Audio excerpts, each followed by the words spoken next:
It was a quiet evening, the kind of evening where the world felt almost still.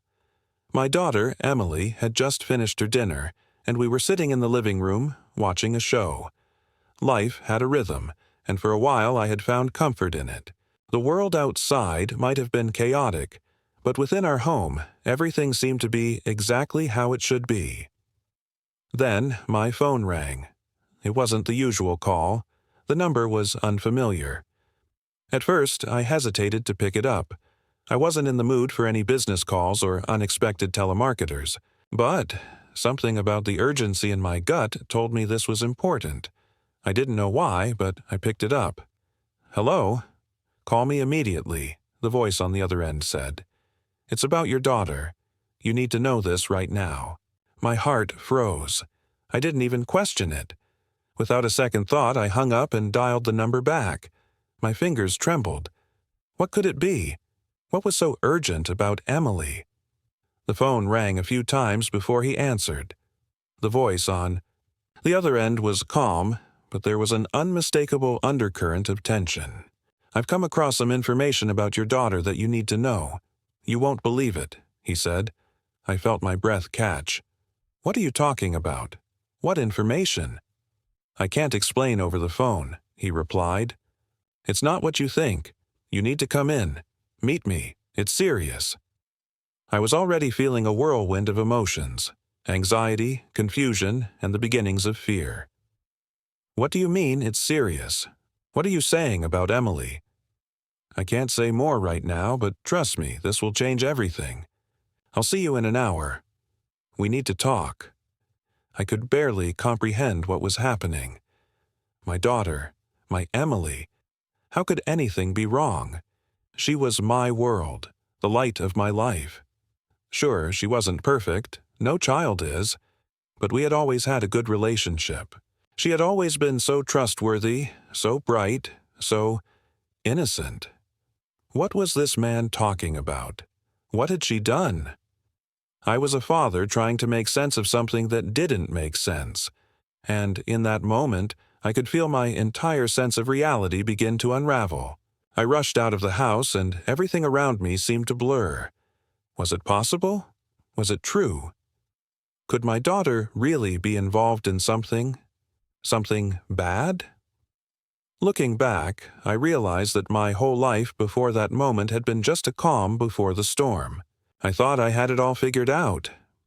Emily had always been such a bright, driven young woman. She had always made me proud. She excelled in school, had good friends, and never gave me cause for concern. My heart swelled with pride whenever I thought about her, and I felt incredibly lucky. We lived in a small town. Everyone knew everyone, and it felt like a close-knit community.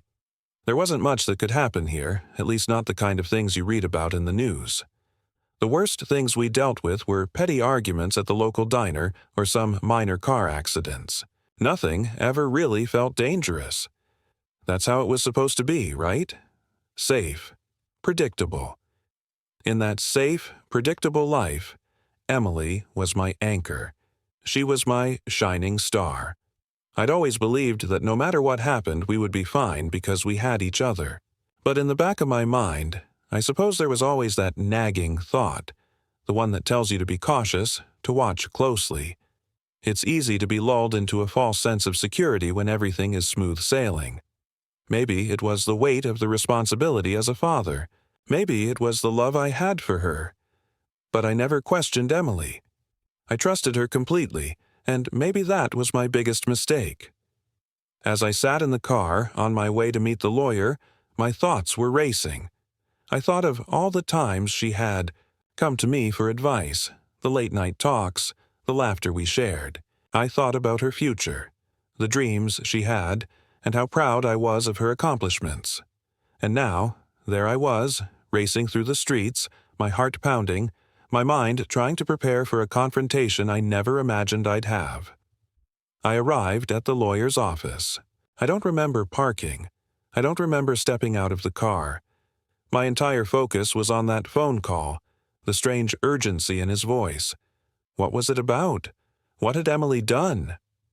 I walked through the door of his office, and there he was, sitting at his desk, calm as ever. but there was something different about his expression.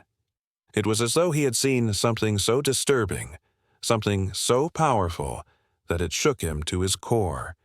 And now, he had to share that burden with me. "Please, sit down," he said. I did. My hands were clammy. The room felt suffocating. I opened my mouth to speak, but no words came out. The only thing I could think about was Emily. Was she okay? Had something happened to her? The lawyer looked at me for a moment, then spoke again.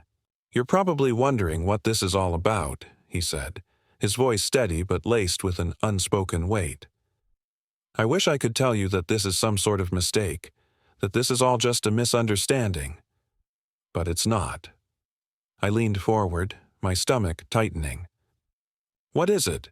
What's going on with Emily?" He took a deep breath and set a thick file on the desk in front of me. "This is the part where I need you to stay calm. I'm about to tell you something that will change everything you think you know about your daughter." I looked at the thick folder he had placed in front of me, my mind racing with unanswered questions. I opened it, the papers inside seemingly ordinary at first glance. But I knew, deep down, that this wasn't going to be anything ordinary. The lawyer's steady gaze never left me as I flipped through the first few pages. "Go ahead," he said softly. "Read it." The first thing that hit me was a set of photos. Photos of my daughter, Emily. But these weren't just any photos.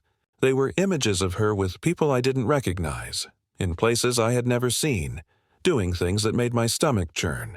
My heart raced. What was this? I couldn't believe what I was seeing. "Who are these people?" I asked, my voice barely a whisper. "They're involved in a network that operates in ways you couldn't imagine. And your daughter, she's been involved with them for months," the lawyer replied. "I know this is difficult to process, but I need you to understand the severity of this. She's not just a passive participant. She's been playing a major role in their activities." I felt like the air had been sucked out of the room. "What kind of network? What are you talking about?"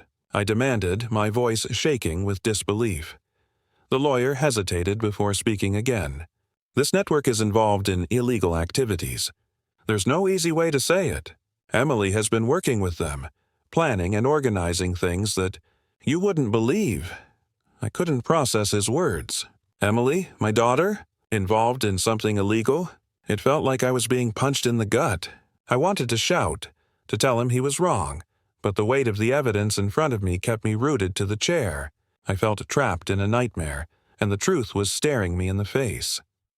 The lawyer continued, his voice steady but grim. "This isn't something that can be ignored, and it's only a matter of time before the authorities find out. But right now, we have an opportunity to handle this privately, without bringing the full weight of the law down on her." I could hardly breathe.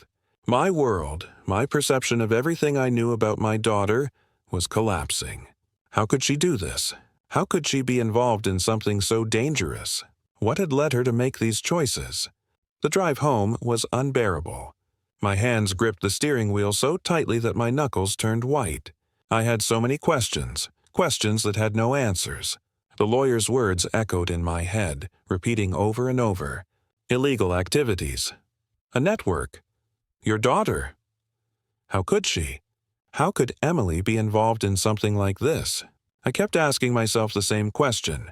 Had I missed something? All those late nights she spent in her room, the secretive texts, the places she claimed she was going. Could I have seen the signs? When I arrived home, everything felt different. The house that once felt like a sanctuary now seemed cold, unfamiliar. I walked into the living room, where Emily had been earlier that evening. She was sitting on the couch, her eyes glued to her phone, seemingly unaware of the storm that was coming. I stood there for a moment, trying to collect my thoughts. How was I supposed to look at her now? The person I thought I knew so well, the daughter I loved so deeply, had betrayed me in a way that I couldn't even begin to understand. "Emily," I said, my voice trembling as I called her name. She looked up from her phone, surprised by the tone in my voice. "What's wrong, Dad?" I tried to keep my voice calm, but it was impossible. "I need to know the truth. I need you to tell me what's been going on." She raised an eyebrow, confused. "What do you mean?" I took a deep breath, trying to steady myself. I know about the people you've been hanging out with. I know about the things you've been doing behind my back. The lawyer, he showed me everything. The photos, the messages, the plans. You've been lying to me, Emily. Her face drained of color. Dad, I don't know what you're talking about. I felt my anger rising, but I fought to keep it under control. I'm not stupid, Emily. I've seen the proof. You've been part of a network that's involved in illegal activities. Why didn't you tell me? Why didn't you trust me enough to be honest with me? She stood up now, her expression one of disbelief. I didn't. What? Where did you get this from? The lawyer, I said, my voice tight. I know everything now. All the lies, all the secrets. How could you do this? She took a step back, her eyes welling up with tears. Dad, please. It's not what you think. I didn't mean for any of this to happen. I never wanted you to find out like this. I trusted you, I said, the words choking me. I trusted you with everything. How could you keep something like this from me? Over the next few days, I couldn't stop thinking about everything that had been revealed to me. My mind raced with 100 different questions. Why had she done it? What had driven her to get involved with these people, to lie and hide things from me? I decided I couldn't just sit back and let this play out. I needed answers. I needed to understand how deep this went, how far she had fallen into this world. It was time to uncover the truth myself. I began looking through her things. Her room, her computer, her phone. Every object felt like a piece of the puzzle, and I needed to fit them all together. The more I looked, the more I uncovered. It wasn't just a few mistakes. It wasn't just something she had accidentally gotten involved in. There were detailed plans, messages between her and these people, instructions for meetings, and, worst of all, a sense of purpose in everything she wrote. She wasn't just participating. She was helping to orchestrate everything. It wasn't about getting caught up in a bad decision. No, she had chosen this path. She had willingly walked down it. The truth hit me like a freight train. She had been actively working with dangerous people. This wasn't just a phase or a mistake. Emily had chosen to be part of something that could destroy everything we had worked for, and I was the last person to know about it. One afternoon, I received a call. It was from a number I didn't recognize. The voice on the other end was familiar, but I couldn't place it at first. I need you to listen carefully, the voice said. What you found is just the beginning. There's more, much more. Your daughter's involvement goes deeper than you think. I was stunned, my mind racing. What do you mean? Who is this? I can't give you my name, the voice replied. But I'm one of the people Emily's been working with. And you need to know what she's really been up to. I could feel the blood drain from my face. The betrayal was so much more than I had imagined. She wasn't just an accomplice. She had been the mastermind behind some of the plans. She had a role in things I couldn't even comprehend. You're not the only one in danger, the voice continued. There are people who know about you, your family, and they're not going to let this go. I could barely digest what I had just learned. The weight of the truth pressed on me like an invisible force. Emily wasn't just making bad decisions. She had become deeply entrenched in something far beyond my comprehension. I had always thought I knew her, thought I had been the one guiding her through life, teaching her right from wrong. But now, it seemed like everything I knew was a lie. The voice on the phone that afternoon had told me more than I wanted to hear. Emily wasn't just a pawn in some dangerous game. She was a key player, someone who had made choices that could ruin everything I had worked for. I felt betrayed, not just by Emily, but by myself. I should have seen the signs. How could I have been so blind? The following days were a blur of confusion and anger. I didn't know how to approach her, how to confront her about everything she had been hiding. My mind was split in two. Part of me wanted to protect her, to understand why she had made such a terrible choice.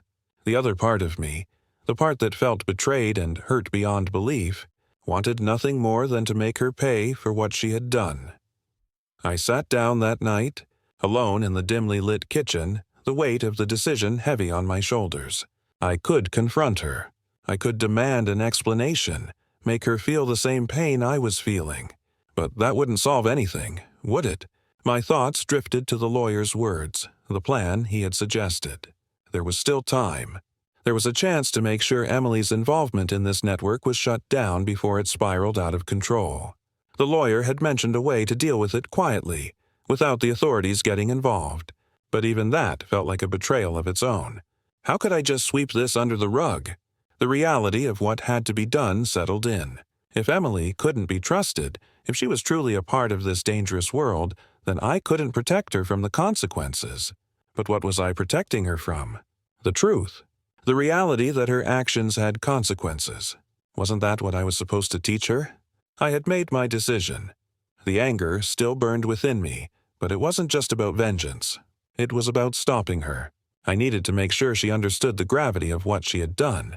The plan I had in mind wasn't just about punishment. It was about teaching her a lesson, forcing her to confront the choices she had made. I knew Emily well enough to understand that confrontation alone wouldn't be enough. She needed to see the consequences.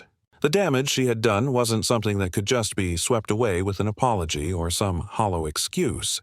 It was deep, and the ripples of her actions would affect everyone around her. I reached out to the lawyer again, my hands trembling as I typed the message. This wasn't just about protecting Emily from the authorities. It was about protecting her from herself, from the person she had become. Together, we began to strategize, coming up with a plan that would involve making her realize the impact of her choices, without involving the police, without turning her life upside down. But the more I thought about it, the more I realized there was no easy way to do this. It wasn't going to be quick or painless, but it was necessary.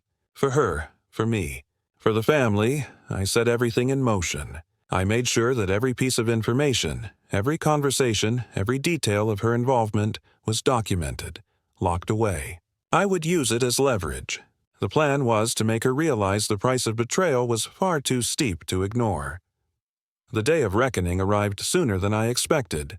I called Emily into the living room, my heart heavy with the weight of what I was about to do. There was no more hiding, no more pretending that everything was okay. I had made up my mind, and now it was time to confront her. As she walked into the room, she seemed clueless, as if she didn't know that everything she had been hiding was about to come crashing down. I couldn't help but feel a pang of sadness. She was still my daughter. This wasn't easy, but the truth was more important than my feelings. "Emily," I said, my voice firm but laced with sadness.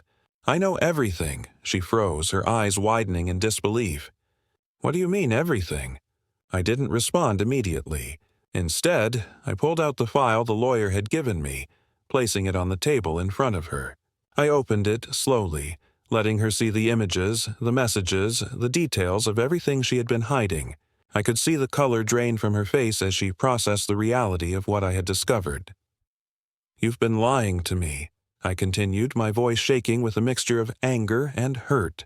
"For months. You've been a part of something dangerous, something that could have ruined us. And you never once trusted me enough to tell me the truth." Emily's lips trembled and she opened her mouth to speak, but no words came out. She looked like she was going to cry, but her face was pale, empty. "Dad, please, let me explain." "Explain?" I spat, feeling my anger rise again.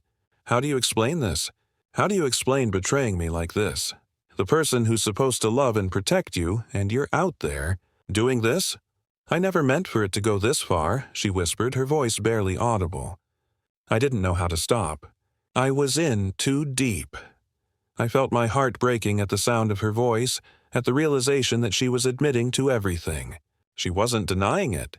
She wasn't fighting me. She was admitting her mistakes. But it was too late for that. The damage had already been done. "You're right," I said, my voice cold.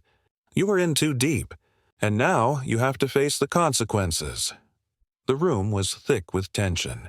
I could see the tears welling up in Emily's eyes, but I couldn't bring myself to feel sorry for her. Not yet. She had made her choices, and now she had to deal with the fallout. She began to sob uncontrollably, the pain and guilt pouring out of her in waves. "I'm sorry, Dad, I'm so sorry. I never meant to hurt you. I never wanted to be a disappointment." Hearing her cry like that, seeing her break down in front of me, made my resolve waver for just a second. As much as I was angry, no, as much as I was devastated, I couldn't ignore the fact that this was still my daughter. I still loved her. That was the hardest part. Watching her crumble in front of me, knowing that I had to do what I had never thought I would do, I wanted to scream at her, to tell her how much she had hurt me, how much she had shattered the trust we built over the years. But I couldn't. The tears in her eyes, the way she was begging for forgiveness, tore at me. Was forgiveness even possible? Could I forgive her for betraying me? For betraying everything we stood for? I stood there in silence, my heart aching, as Emily's sobs filled the room. The tension hung heavy in the air, but I knew one thing. This wasn't over. Not yet. The decision I had to make would affect both of us, but it would shape her future. And somehow, I needed to make sure she learned from this. The next few days were some of the hardest I had ever faced. Emily was still living under our roof, but it felt like she was a stranger. Her eyes, once filled with warmth and light, now seemed empty, hollow. She barely spoke to me after the confrontation. The silence between us was deafening. Every time I looked at her, I saw the girl I once knew, the one who had trusted me with her dreams, her fears, her hopes, and now I could hardly recognize her. I saw only a broken version of the daughter I had loved and raised, someone caught in a web of lies and betrayal. I kept asking myself, how could she do this to me? How could she betray me so deeply? I was her father, her protector. I had given her everything I could. Every decision I made, every sacrifice I made was for her. I had raised her with love, taught her to be kind, to be honest, and to do the right thing. Yet, here I was, faced with a daughter who had chosen a path of secrecy and danger. I walked past her room several times, hesitating each time. Should I go in and talk to her? Was there any way to salvage what we had? My anger was still raw, but I couldn't deny the pull of the love I felt for her. The parental instinct to protect her even now was stronger than anything else. But how could I protect her when she had made these choices? How could I keep defending someone who had hurt me so deeply? The silence between us wasn't just uncomfortable, it was suffocating. Each moment I spent in the same house with her felt like a reminder of everything that had gone wrong. It felt like the walls were closing in. I didn't know how much longer I could live like this, with the betrayal still hanging in the air, unspoken and unresolved. But what hurt the most was the question I couldn't answer. Had I failed her? Was this my fault? Had I missed some crucial sign along the way that could have stopped her before it was too late? I spent sleepless nights thinking about all the ways I could have done things differently. Could I have been more present? Could I have seen through the lies? Would it have made a difference? A week passed, but things didn't improve. Emily remained distant, and I was no closer to finding a way to fix our broken relationship. Her behavior was still erratic, sometimes remorseful, sometimes defensive, but no matter how hard I tried, I couldn't bridge the gap between us. It wasn't just me anymore. Emily's actions were starting to affect the entire family. My wife was devastated, torn between her love for her daughter and her disappointment in the choices Emily had made.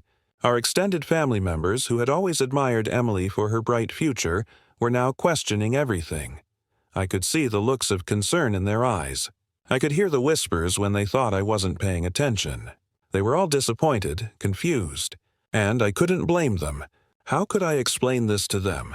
How could I defend my daughter's actions when I couldn't even fully understand them myself? But the consequences weren't just social, they were real. Emily's involvement in this dangerous network was starting to have tangible effects. Her contacts were becoming more aggressive, more insistent. They wanted something from her, something bigger, something that could potentially endanger everyone around her.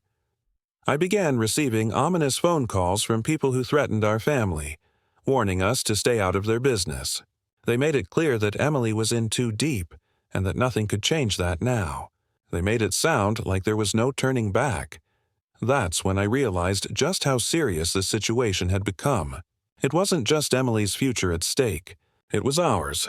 The network she had become involved with wasn't something you could easily escape. People like that didn't forget, and they didn't care about families or morals. It was clear now. I had no choice but to intervene before it was too late. But how could I protect her from something she had chosen? From people who held the power to destroy everything we had built? I knew the moment had come. I had to act. I had to take control of the situation, even if it meant going against everything I had believed in as a father. But I couldn't afford to be emotional anymore. This wasn't just about me or Emily. It was about protecting our family from the consequences of her actions. I had spent days formulating a plan, something that would take the heat off us, something that would remove her from this dangerous situation without bringing further harm. It wasn't going to be easy, and it wasn't going to be painless. But at that point, I didn't care. What mattered was survival. What mattered was stopping the people who were threatening us. I couldn't let Emily destroy her own life. I couldn't let her drag us down with her. But it was clear that she wasn't capable of making the right decisions on her own anymore. She had lost herself in this world. It was up to me to pull her back, even if it meant pulling her by force, kicking and screaming. I made the decision to take things into my own hands. I reached out to the lawyer again, telling him that we had no other choice but to act quickly. We couldn't wait any longer. We needed to confront the people involved and put an end to this before it escalated even further. The plan was set. It was risky, but I didn't have any other option. Emily would be kept out of the immediate danger, but I would have to deal with the people behind the network. They would have to understand that we were no longer willing to tolerate their threats. The days leading up to the confrontation were agonizing. I could feel the tension building, suffocating us all. Emily was still unaware of what I was planning, and I wasn't sure how to break the news to her. I wasn't sure how to explain that everything she had built up in the past few months was about to come crashing down. As the day approached, our family dynamics began to shift. The unspoken fear that had been hanging over us for weeks became an undeniable presence. Every conversation, every look, seemed loaded with unspoken words. It was impossible to ignore. I began questioning everything. Had I done the right thing by letting it get this far? Was there any chance for forgiveness? Or had I crossed a line that couldn't be undone? I couldn't talk to Emily about what was coming. Not yet. She wasn't ready to face the consequences of her actions. But I knew that no matter what happened, I had to be the one to guide her through this, even if it meant watching everything we had built together crumble. And that's when I realized that this wasn't just a battle with the people involved in the network. This was a battle for the soul of my daughter. It was a battle for the future of our family. And no matter what happened, I had to fight to win back what we had lost. The confrontation took place in a place I never expected. It wasn't just a meeting with the people who had been pulling the strings. It was an emotional battle. I had to confront everything I had feared, everything I had hoped to avoid. Emily was standing at the edge of the room, watching as the events unfolded. The look on her face said everything. She was lost, confused, and terrified. But there was something else in her eyes, too. Remorse. It wasn't too late. Not yet. Emily still had a chance. But the truth had to come out. The lies had to be exposed. The world she had created, this dangerous web of manipulation and secrecy, had to be torn down, piece by piece. I turned to her, my voice steady. "It's time for you to choose, Emily. Will you continue down this path, or will you finally take responsibility for what you've done?" She stared at me, her tears now mixed with anger. "I never wanted this. I never wanted to hurt you." I nodded slowly. "Then prove it. Prove that you're not the person they made you become. Take responsibility for this." And for the first time in weeks, I saw a flicker of hope in her eyes. Forgiveness is not a simple choice. It is not a decision you make with a light heart or without a great deal of inner turmoil. It is a process, a journey of emotional wrestling, a test of your ability to rise above your pain and your anger. And at that moment, when the confrontation was over, when the storm inside me had calmed just enough to see clearly, I was faced with the question I hadn't been prepared for. Could I forgive my daughter? For days, I couldn't sleep. I couldn't eat. I couldn't think about anything except the choices Emily had made and the pain it had caused me, my family, and everything I had worked so hard to protect. But as I sat there in that heavy silence, a realization hit me like a sudden storm. Forgiveness wasn't about excusing her actions. It wasn't about pretending that what she did didn't matter. It was about choosing to let go of the rage that had consumed me, choosing to move beyond the hurt and the betrayal. I had been angry for so long that I had forgotten what it meant to be a father. The anger, the bitterness, it all started to cloud my vision. I couldn't see past the betrayal. But somewhere deep inside, I understood that holding on to that anger, letting it fester, would only destroy what was left of our relationship. And if I was truly going to heal, if I was going to help Emily heal, forgiveness had to come. It wasn't going to be easy. It never is. But in the quiet moments when I sat alone and reflected on everything that had transpired, I realized that I had to make a choice. I couldn't move forward with the weight of this anger tied to my soul. It would only weigh me down, and it would keep Emily trapped in the cycle of shame and regret. She needed to feel the freedom to change, to become better, just as much as I needed the peace that only forgiveness could bring. But forgiveness didn't mean I was forgetting. No, that would be impossible. The scars from this betrayal would always be there. What it meant was that I was choosing to release myself from the shackles of resentment, from the bitter thoughts that kept me awake at night. It meant letting Emily take responsibility for her actions, but also giving her the chance to show me that she could learn from her mistakes. The process of forgiveness wasn't linear. There were days when I felt like I was making progress, and then there were days when the anger would return like a tide, crashing against me with all the intensity of the past. But little by little, I started to see the changes in Emily as well. Her remorse was real. She wasn't just apologizing to make the pain go away. She was acknowledging the consequences of her actions, and she was determined to make things right. That's what gave me the strength to forgive. Her commitment to change, her willingness to do the work necessary to rebuild her life, her trust and our relationship, and so, on a quiet evening, after we had spent several weeks in silence, after many long conversations and painful revelations, I found the strength to say the words I never thought I would utter. "Emily," I said, my voice hoarse, "I forgive you." The look on her face, relief, gratitude, and a deep sorrow, told me everything I needed to know. It wasn't the end of the journey. In many ways, it was just the beginning. Rebuilding trust is a process that cannot be rushed. It's not a decision that you can simply decide one day, as if flipping a switch. No, trust is earned over time, rebuilt piece by piece. And Emily and I had to start from scratch. The first few days after I had forgiven her were awkward. There were moments of connection, small steps in the right direction. But there were also moments when we both realized how much had been broken. The bond we once shared, the deep unspoken understanding between us, was now fractured. Every time I looked at her, I saw not just my daughter, but the person who had made a choice that had hurt me more deeply than I could put into words. But I also saw the girl I had raised, the girl who had the potential to grow beyond this mistake. Trust takes time to rebuild, and that's something I had to accept.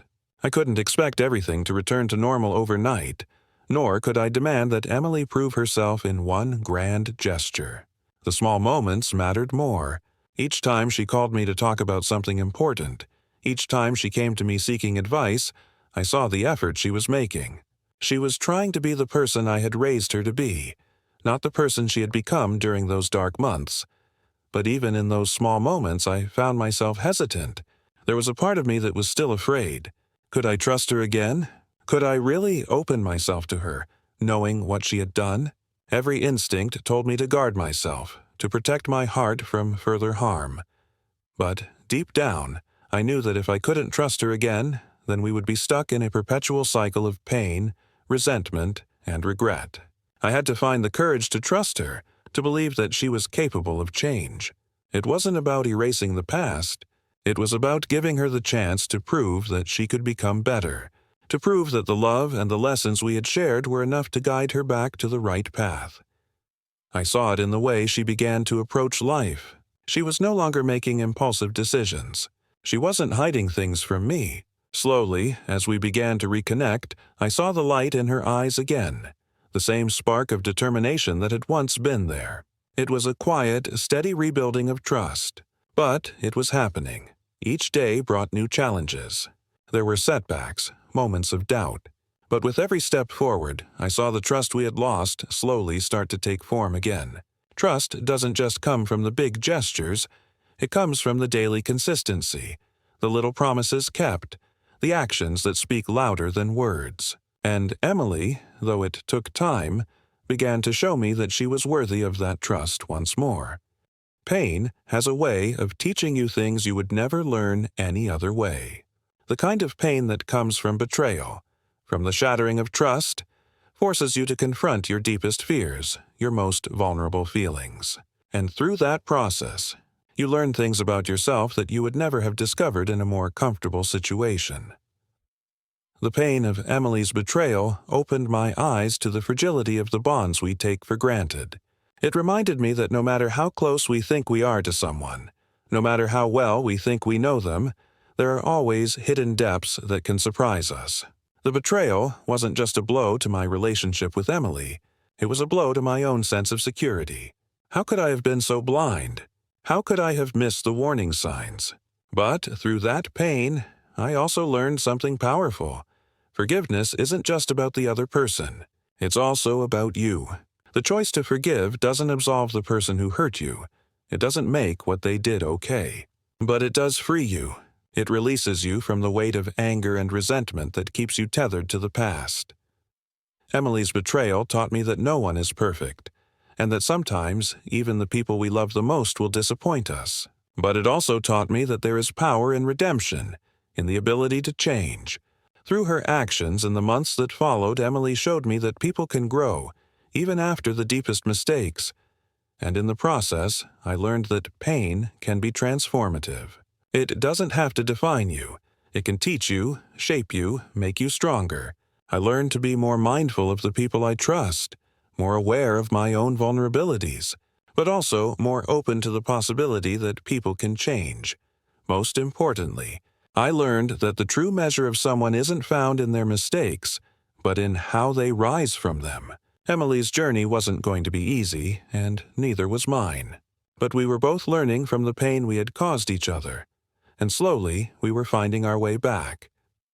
As the weeks turned into months, things slowly began to return to a new version of normal. It wasn't the same normal as before, it couldn't be, but it was a new normal, one that came with its own set of challenges, its own set of lessons. Emily worked hard to rebuild not just my trust, but her own sense of self. She attended counseling, joined a support group for people who had been involved in toxic or dangerous networks, and began to make amends in her own way. It wasn't an easy journey, but she was committed to making things right. For me, moving on meant accepting that the past couldn't be changed, but the future could be. It meant letting go of the lingering anger, the doubts, and the fear that had consumed me for so long. It meant choosing to believe in Emily, even when the scars of betrayal were still visible. And it meant allowing myself to heal. I couldn't hold on to the anger forever. It would destroy me if I did. I had to learn how to forgive myself too, because in the end I wasn't perfect. I had missed the signs, I had trusted blindly, and I had let my emotions cloud my judgment. But I wasn't going to let those mistakes define me either. Together, Emily and I began to rebuild our relationship, brick by brick. It wasn't easy. It wasn't smooth. There were moments when the past would rear its ugly head, when the pain would feel fresh again. But with each passing day, we both grew stronger, more resilient, and slowly I began to see my daughter for who she truly was. A young woman who had made mistakes, yes, but who was capable of great things. In the end, this story wasn't about revenge. It wasn't about destroying someone for their mistakes. It was about understanding the power of forgiveness, redemption, and growth. It was about recognizing that while betrayal can tear you apart, it doesn't have to define your future. The moral of this story is simple. Betrayal is painful, but it doesn't have to be the end. People can change. They can learn. They can grow from their mistakes, if given the chance. And sometimes, the greatest act of love is not holding on to anger, but letting go. Not for the other person, but for yourself. In life, we all make mistakes. Some small, some monumental. But it's how we rise from those mistakes that defines us. It's about learning from the pain, choosing forgiveness, and moving forward, even when it seems impossible. That's the true power of the human spirit. The ability to rise above, to heal, and to build something new, no matter how broken we may feel. And that's the gift I gave Emily, and the gift she gave me. The chance to start over, to rebuild, and to choose the future we wanted, together.